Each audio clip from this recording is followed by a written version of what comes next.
Okay, now we are going to move forward and around the do loop so we can better understand the advances and the barriers. So let's take a look at our analytical process, and as you can see here, we have the barrier section over here on the left side, and that's what we're going to look at right now, because Mr. J did end up drinking beer later in the week. And so what we want to do is we want to understand the fit for the plan that we had created not completely working to prevent Mr. J from drinking. So I'd like you to pull out handout 15 here, as well as the completed fit that we did on the plan to stop Mr. J from drinking not completely working.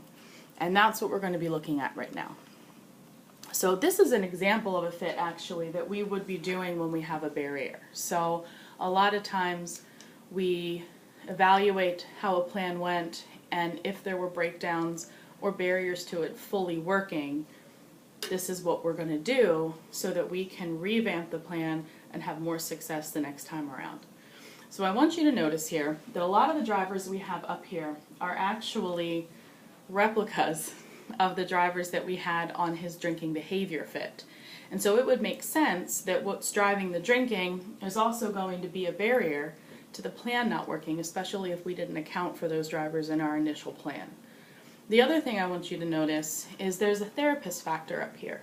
Can anybody think of another therapist factor that could have contributed to this plan not working as well as we would have wanted? Absolutely, yes. We didn't check in as often as maybe we would have liked to, so we missed that opportunity to do daily check-ins and kind of progress check-ins.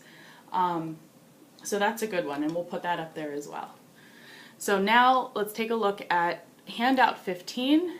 And the bottom portion here, these are the instructions we're going to follow for the rest of the exercise.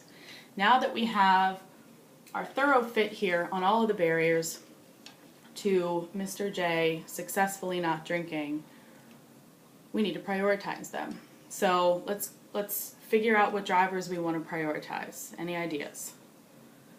Boredom, okay, absolutely. Missed AA meetings, that certainly could impact his success. Mrs. J not reinforcing his efforts to be abstinent. Yeah, and I think that's a good one, especially because we know he was on the right track earlier in the week. What else? Yes, that extra check.